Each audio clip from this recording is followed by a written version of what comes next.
Mesdames et messieurs, ravis de vous retrouver pour ce flash info de 15 heures au sommaire de l'actualité.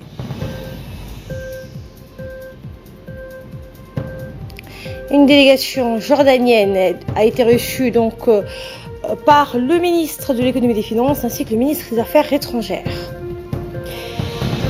Et à Gaza, une pluie de roquettes tirées depuis Gaza s'est abattue hier matin sur Israël. Bonjour et merci de nous accueillir chez vous. Le Premier ministre Abdelkader Kamel Mohamed a décoré ce matin à la primature la chef de la mission de l'OIM, Madame Lalini Verassami. Elle a été élevée au rang de chevalier dans l'ordre national du 27 juin. La cérémonie de décoration a vu la participation du ministre de l'Intérieur, Hassan Amal, la ministre de la Femme et de la Famille, Moumena Hamad, le secrétaire général de la primature, Naguib Abdallah Mohamed, le directeur de la police nationale, le colonel Abdillahi Abdi, la représentante du système des Nations Unies, Barbara Manzi, et des représentants des agences onusiennes. Le Premier ministre a remercié Madame Lalini Verassami pour les services appréciables qu'elle rend au pays. Lalini Verassami a quant à elle remercié le Premier ministre pour cette distinction. Le ministre de l'économie et des finances, chargé de l'industrie, Ilyas Moussadouali, a reçu aujourd'hui dans son cabinet une délégation d'hommes d'affaires jordaniens conduite par le ministre des Affaires des investissements jordaniens, Mohamed Khalil. Cette délégation est venue pour développer les relations entre la République de Djibouti et le Royaume hachémite de Jordanie. Après avoir souhaité la bienvenue à la délégation jordanienne, le ministre de l'économie et des finances a fait un état de lieu des opportunités économiques de notre pays à travers une projection sur le pays et notamment sur le lac Assal. De son côté, le ministre jordanien des Investissements s'est réjoui de l'accueil chaleureux qui leur a été réservé depuis son arrivée à Djibouti, tout en saluant les opportunités économiques offertes par la République de Djibouti. Parallèlement, c'était au tour du ministre des Affaires étrangères et de la coopération internationale, Mohamed Ali Youssouf, qui a également reçu ces délégations jordaniennes, conduites toujours par le ministre des Affaires des investissements, Mohamed Al-Khalil. Au cours de l'entretien, les deux responsables ont abordé les atouts des investissements à Djibouti ainsi que les voies et moyens de renforcer les relations d'amitié entre la République de Djibouti et la Jordanie. L'entretien a vu la participation du directeur du département arabe au ministère des Affaires étrangères, Mohamed Ali, et le chargé de la communication, M. Moussa Ali.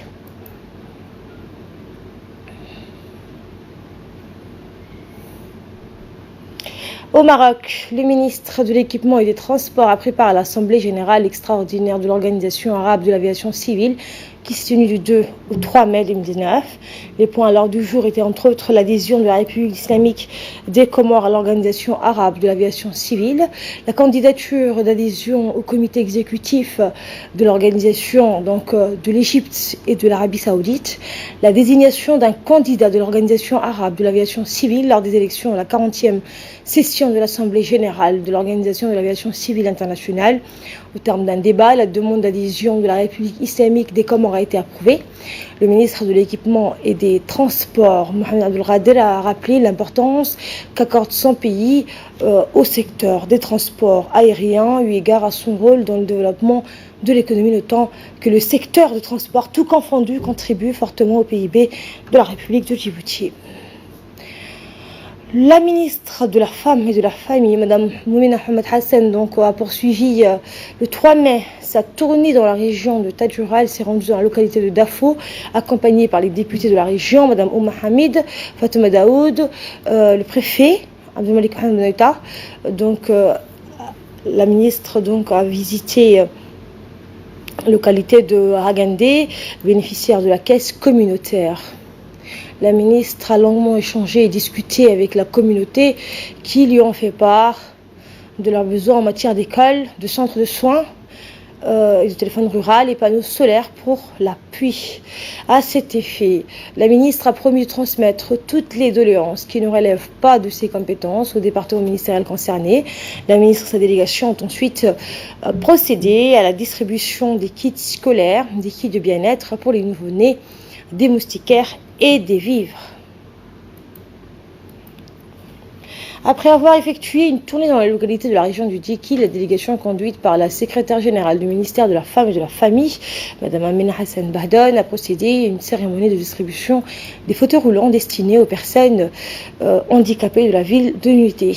La cérémonie des distributions présidée par la secrétaire générale du ministère de la Femme et de la Famille, en compagnie donc du préfet adjoint Youssef Ali, le président du conseil régional, plus d'une dizaine de personnes handicapées ont bénéficié donc de ces kits.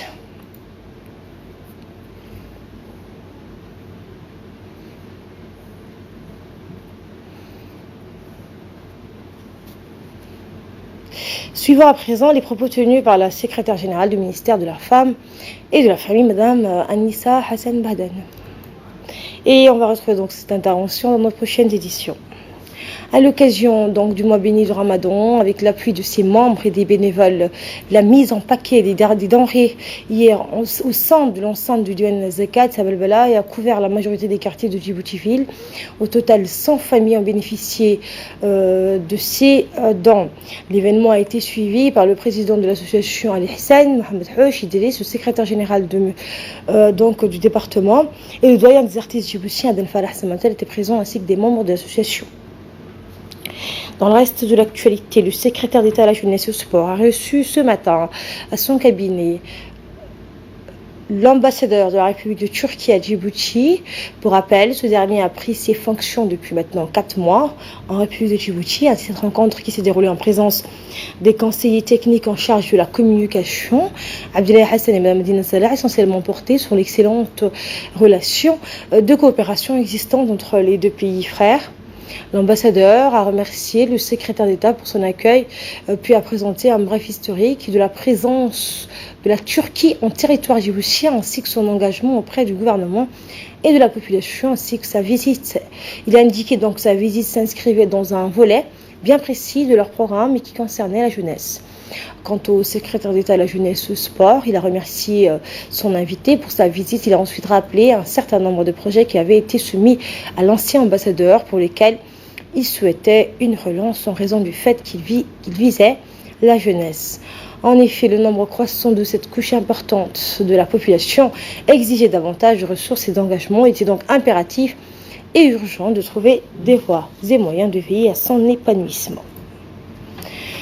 Autre actualité, l'association Avenir pour l'espoir du quartier Djebel a organisé hier, devant l'école d'Ambouli, la 12e édition de la course de la paix. Le député d'Ambouli de Jamel, Ibrahim Ahmed Abdoul, le maire adjoint de la ville de Djibouti, Mohamed Hassan Alimi, le président de l'association Arte, Abdoulahim Abdilaï, le vice-président de la commune de Bel'as, la présidente du conseil de quartier de Djebel, les élus communaux issus de Djebel ont pris part à cet événement sportif. Les cadres et notables issus de ce quartier de la capitale ont également été présents lors de cette manifestation sportive. Pas moins de 200 jeunes répartis en 4 catégories ont concouru lors de cette compétition. Cette rencontre sportive dédiée à la paix a pu voir le jour grâce à l'appui de nombreux partenaires, parmi lesquels le ministère de l'Éducation nationale, du secrétariat d'État à la jeunesse et au sport et de la mairie de Djibouti. Et c'est le jeune Youssouf Ali Omar qui a remporté la première place dans la catégorie minime garçon, tandis que la jeune Soumeya Mohamed Hussein, elle, a décroché la première place côté minime fille.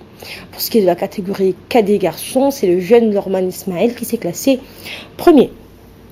Adanoua Bridral s'est adjugé quant à lui la première place dans la catégorie junior. À l'issue de cette cérémonie de remise de médailles aux vainqueurs de la course, plusieurs personnalités se sont succédées au micro pour saluer le succès de cette manifestation sportive. Le maire adjoint de la ville, Mohamed Hassan Alimi, qui a pris la parole en premier, a félicité les membres de l'association APE pour l'organisation de cette course qui est à sa 12e édition. Et pour sa part, le président de l'APE, Arte Abdoulahim Abdilaï, il a indiqué que cet événement sportif est organisé chaque année à pareille date par l'association qu'il préside. Images et interventions que vous aurez dans nos prochaines éditions. Dans l'actualité internationale, cette fois, une pluie de roquettes tirées depuis Gaza s'est abattu hier matin sur Israël, entraînant des représailles israéliennes qui ont fait plusieurs morts. Une nouvelle escalade de violence entre l'État hébreu et l'enclave palestinienne au lendemain de heurts meurtriers à la frontière. Le ministère de la Santé à Gaza a fait état de plusieurs morts et de plusieurs blessés dans les frappes israéliennes. Selon une source de sécurité à Gaza, les frappes aériennes israéliennes ont touché au moins 3 zones de la bande de Gaza, blessant 3 combattants de la résistance. L'armée a indiqué avoir ciblé lors d'un raid aérien 2 rampes de lancement de roquettes dans l'enclave palestinienne. Ces chars ont attaqué plusieurs postes militaires du Hamas, a-t-elle dit. Au Bénin, les 2 touristes français disparus depuis mercredi ont été enlevés. Leur guide béninois, quant à lui, a été tué. Pour l'heure, aucune information concernant l'identité des ravisseurs n'est disponible. Les 2 touristes français étaient en vacances dans le parc national de la Pendjari, dans le nord du pays. Ce parc, prisé pour sa faune sauvage, est frontalier de l'est du Burkina Faso, dans une zone forestière et réputée poreuse. Et enfin, aux États-Unis, un avion finit sa course dans un fleuve sans faire de victimes. Un Boeing 737 avec 143 personnes à bord a manqué vendredi soir son atterrissage sur une base navale de Floride lors d'un orage et terminé sa course dans un fleuve sans faire de blessés graves.